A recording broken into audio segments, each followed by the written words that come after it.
Welcome to जी के G S with Manish sir. आज 24 मार्च 2023 है और आज की जितने भी महत्वपूर्ण करंट अफेयर हैं वो हम इस वीडियो में डिस्कस करेंगे। तो आइए शुरू करते हैं आज का महत्वपूर्ण करंट अफेयर। आज का पहला प्रश्न है, विश्व मौसम विज्ञान दिवस कब मनाया जाता है? तो यह मनाया जाता है 23 मार्च को विश्व मौसम विज्ञान दिवस। साथियों, अब इस महीने में और कौन कौन से महत्वपूर्ण दिवस मनाए गए? तो विश्व नागरिक सुरक्षा दिवस 1 मार्च, शून्य भेदभाव दिवस 1 मार्च, विश्व सीग्रास दिवस 1 मार्च, विश्व वन्य जीव दिवस 3 मार्च, राष्ट्रीय सुरक्षा दिवस 4 मार्च। विश्व मोटापा दिवस कब मनाया गया? तो 4 मार्च को मनाया गया विश्व मोटापा दिवस। जन औषधि दिवस कब मनाया गया? तो 7 मार्च को।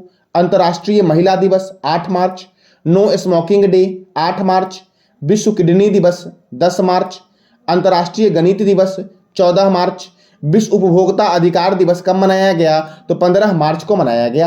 राष्ट्रीय टीकाकरण दिवस कब मनाया गया? 16 मार्च को मनाया गया। वैश्विक रिसाइकलिंग दिवस कब मनाया गया? तो 18 मार्च को मनाया गया। अंतर्राष्ट्रीय नौरोज दिवस कब मनाया गया? 21 मार्च को। अंतर्राष्ट्रीय वन दिवस 21 मार्च। विश्व डाउन सिंड्रोम दिवस कब मनाया गया? तो 21 मार्च को मनाया गया। विश्व कविता दिवस कब मनाया गया? तो 21 मार्च को मनाया गया विश्व कविता दिवस। अंतर्राष्ट्रीय प्रसन्नता दिवस मनाया गया 20 मार्च को। विश्व जल दिवस कब मनाया गया? तो 22 मार्च को मनाया गया विश्व जल दिवस।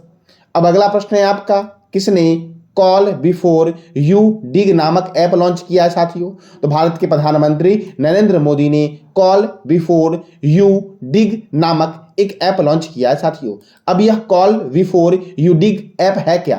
तो यह असंगठित खुदाई को रोकने में मदद करेगा, जिसके परिणाम स्वरूप ऑप्टिकल फाइबर केबल जैसी उपयोग की जाने वाली भूमिगत संपत्ति को नुकसान होता है, जिससे सरकार को हर साल हजारों करोड़ों रुपए का खर्च करने पड़ते हैं। इसी कारण से यह ऐप लॉन्च किया गया है। साथियों, अब अगला प्रश्न है आपका, अर्बन क्लाइमेट फिल्म फेस्टिवल का उद्घाटन 24 मार्च को कहाँ किया जाएगा? तो अर्बन क्लाइमेट फिल्म फेस्टिवल का उद्घाटन किया जाएगा कहाँ पर? तो नई दिल्ली में किया जाएगा। कहाँ किया जाएगा? नई दिल्ली में। अब नई दिल्ली में किया जाएगा तो साथियों, दिल्ली किस नदी के किनारे है? इसका जवाब देना है कमेंट बॉक्स में आपको। भारतीय कृषि अनुसंधान संस्थान, भारतीय मौसम विज्ञान संस्थान, राष्ट्रीय प्रतिरोधक विज्ञान संस्थान, अखिल भारतीय आयुर्विज्ञान संस्थान, भारतीय राष्ट्रीय राजमार्ग प्राधिकरण, केंद्रीय सड़क अनुसंधान संस्थान का हेडक्वार्टर कहां पर है? तो नई दिल्ली में है। केंद्रीय ट्रैक्टर संस्थान का हेडक्वार्टर कहां है? नई दिल्ली में है। DRDO, defence research and development organisation का हेडक्वार्टर है नई दिल्ली में। और डीआरडीओ की स्थापना कब हुई? तो 1 जनवरी 1958 को डीआरडीओ की स्थापना हुई।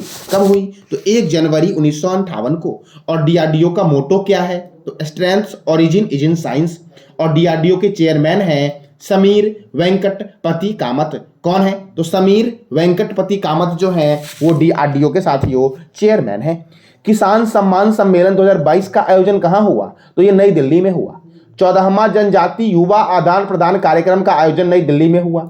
गंगा उत्सव का उद्घाटन कहां हुआ? तो नई दिल्ली में हुआ। संस्कृत मंत्रालय ने स्वर धरोहर महोत्सव की शुरुआत की नई दिल्ली में। और आयुष मंत्रालय के द्वारा योग महोत्सव 2023 का शुरुआत कहां हुआ? तो नई दिल्ली में हुआ। साथियों, अब अगला प्रश्न है आपका, गणित के लिए एबल पुरस्कार 2023 किसे प्रदान किया गया है? तो गणित के लिए एबल पुरस्कार दिया गया है लुईस कैफेरेली को। किसे दिया गया है? तो लुईस कैफेरेली को गणित के लिए एबल पुरस्कार 2023 प्रदान किया गया है। एबल पुरस्कार प्रतिष्ठित नॉर्वे के राजा द्वारा एक या एक से अधिक उत्कृष्ट गणितज्ञों को प्रदान किया जाता है। इसका नाम नॉर्वेजियन गणितज्ञ निल्स हेनरिक एबल के नाम पर रखा गया था। और साथियों, यह एबल पुरस्कार जो है ये गणित के क्षेत्र में दिया जाने वाला सबसे बड़ा सम्मान है। तो इसकी शुरुआत कब हुई? तो पहली बार यह सम्मान 2003 में दिया गया। कब दिया गया? 2003 में। अब कुछ महत्वपूर्ण पुरस्कार हैं जिसके बारे में हम लोग जानते हैं, जैसे कि साथियों नोबेल पुरस्कार। नोबेल पुरस्कार की शुरुआत कब हुई थी? 1901 में हुई थी। और यह साहित्य, चिकित्सा, भौतिकी, रसायन, शांति और अर्थशास्त्र के क्षेत्र में दिया जाता है। यहां से एक और पॉइंट बनता है साथियों कि जब नोबेल पुरस्कार की शुरुआत हुई थी तो यह कितने क्षेत्र में दिया जा रहा था? तो 5 क्षेत्रों में दिया जा रहा था।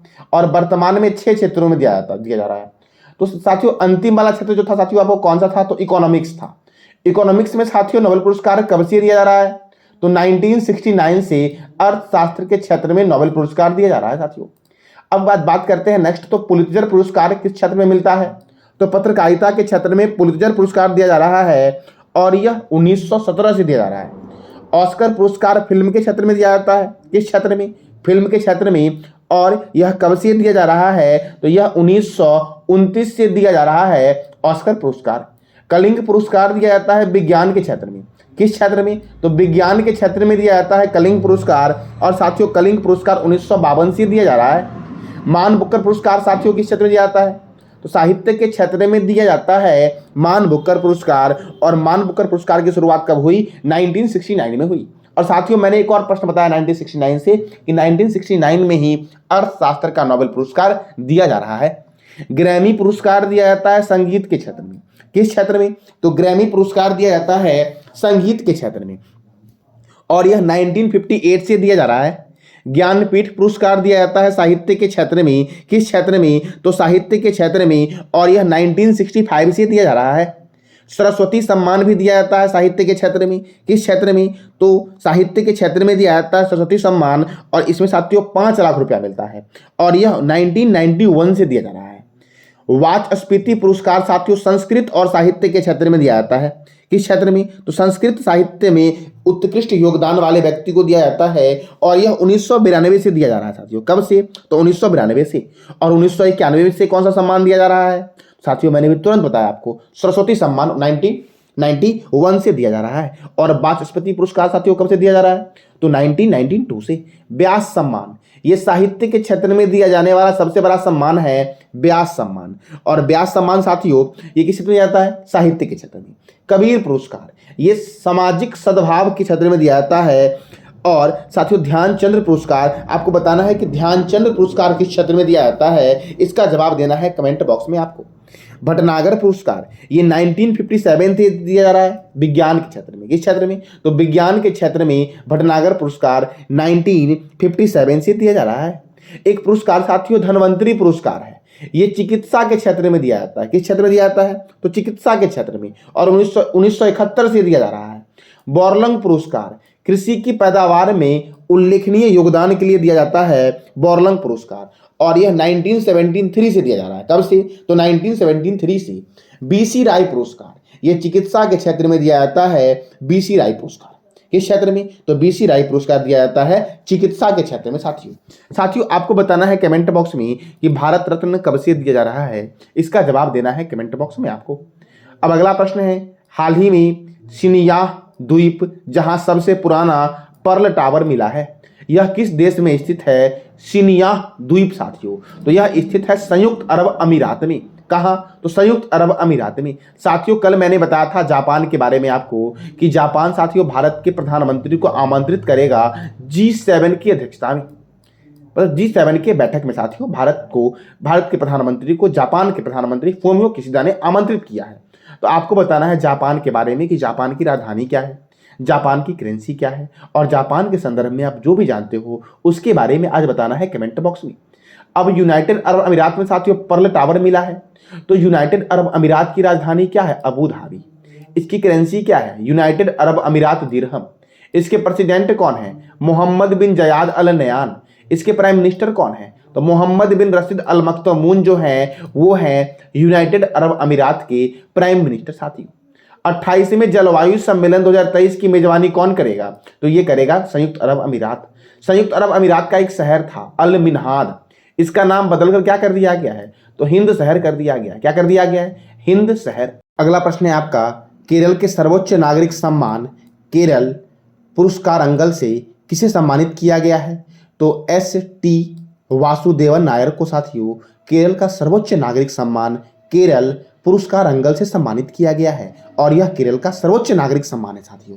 तो केरल का है, तो केरल की राजधानी क्या है, तिरुअनंतपुरम है। केरल के गवर्नर कौन है, आरिफ मोहम्मद खान। केरल के मुख्यमंत्री कौन है, पिनरई विजयन। और केरल में राज्यसभा 9 है तथा लोकसभा 20 है। परम्बिकुलम नेशनल पार्क केरल में है। पेरियार राष्ट्रीय उद्यान केरल में है, और साइलेंट वैली राष्ट्रीय उद्यान कहां पर है, तो केरल में है। केरल हाईकोर्ट ने क्षेत्रीय भाषा मलयालम में फैसला प्रकाशित करने वाला पहला हाईकोर्ट बना है। और साथियों केरल हाईकोर्ट साथियों भारत का पहला ऐसा हाईकोर्ट बना है साथियों जो पेपरलेस हो गया है। आपको बताना है कि भारत का कौन सा ऐसा पहला हाईकोर्ट है जिसने न्याय की घड़ी लगाई है। अब साथियों केरल में एक फेस्टिवल मनाया गया है अट्टुकल पोंगला उत्सव। ये कहाँ मनाया गया? तो केरल में मनाया गया अट्टुकल पोंगला उत्सव साथियों। अब अगला प्रश्न है शीर्ष 10 हुरुन ग्लोबल रिच लिस्ट 2023 में एकमात्र भारतीय कौन है? साथियों एकमात्र भारतीय साथियों शामिल हुए हैं मुकेश अंबानी। कौन साथी शामिल हुए हैं? तो मुकेश अंबानी। अब अगला प्रश्न है आपका घोड़ा जात्रा त्योहार किस देश में मनाया गया? तो घोड़ा जात्रा त्योहार मनाया गया नेपाल में। कहाँ मनाया गया? नेपाल में साथियों कल मैंने आपको बताया था बांग्लादेश के बारे में। आज आपको बताना है कि बांग्लादेश की संसद का नाम क्या है, बांग्लादेश के प्रधानमंत्री कौन है और राष्ट्रपति कौन है। साथियों इंडोनेशिया के प्रधानमंत्री कौन है? तो जोको विडोडो हैं इंडोनेशिया के प्रधानमंत्री। अब नेपाल, तो नेपाल की राजधानी है काठमांडू। नेपाल के प्रेसिडेंट है रामचंद्र पैडल। और नेपाल के पीएम कौन है? तो पुष्प कमल दहल प्रचंड नेपाल के प्रधानमंत्री हैं। और यति एयरलाइंस कहाँ का है? तो नेपाल का है। और नेपाल का राष्ट्रीय पशु क्या है? तो गाय है नेपाल का राष्ट्रीय पशु। आपको बताना है कमेंट बॉक्स में कि गाय का साइंटिफिक नेम क्या है। इसका जवाब देना है आपको कमेंट बॉक्स में साथियों कि गाय का साइंटिफिक नेम क्या है। अब अगला प्रश्न है हाल ही में जमीनी स्तर पर नवाचारों को बढ़ावा देने के लिए स्टोरीज ऑफ चेंज नामक श्रृंखला किसने शुरू किया है? तो स्टोरीज ऑफ चेंज नामक श्रृंखला की शुरुआत की गई है नीति आयोग के द्वारा। किसके द्वारा किया गया है? तो नीति आयोग के द्वारा किया गया है। अब नीति आयोग तो national institution for transforming India NITI Aayog का फुल फॉर्म है। और इसका हेडक्वार्टर कहाँ है? तो नई दिल्ली में है। नीति आयोग की स्थापना कब हुई? 1 जनवरी 2015 को नीति आयोग की स्थापना हुई। और नीति आयोग के चेयरमैन कौन है? तो सुमन बेरी है नीति आयोग के चेयरमैन। और नीति आयोग के सीईओ कौन है? तो BVR सुब्रमण्यम जो हैं वो नीति आयोग के सीईओ साथियों। तो ये था साथियों आपका आज का महत्वपूर्ण करंट अफेयर। मैंने आपसे कल 3 प्रश्न किया था कि पहला प्रश्न था आपका हाल ही में भारत और किस देश के बीच मैत्री पाइपलाइन का उदाहरण किया गया है? तो भारत और बांग्लादेश के बीच। दूसरा प्रश्न मैंने पूछा था पशु चिकित्सा और आयुर्वेद पर अंतर्राष्ट्रीय आयुर्वेद सम्मेलन का आयोजन कहाँ हुआ है? तो हरिद्वार में हुआ है। और हरिद्वार कहाँ पे है? तो उत्तराखंड में साथियों हरिद्वार है। अंतर्राष्ट्रीय नौरोज दिवस कब मनाया जाता है? तो 21 मार्च को मनाया जाता है अंतर्राष्ट्रीय नौरोज दिवस। आज का आपका प्रश्न है अभ्यास सी ड्रैगन 2023 में भारत के साथ किस देश ने भाग लिया है? दूसरा प्रश्न आपका है हाल ही में राष्ट्रपति द्रौपदी मुर्मू ने किसे प्रेसिडेंट्स कलर प्रदान किया है? और तीसरा प्रश्न आपका है हाल ही में किस राज्य में G20 बिजनेस समिट 2023 का आयोजन होगा? इस तीनों प्रश्न का जवाब देना है कमेंट बॉक्स में आपको साथियों। तो ये था आज का हमारा महत्वपूर्ण करंट अफेयर। जानकारी अच्छी लगी तो लाइक करें, शेयर करें और सब्सक्राइब करें। धन्यवाद।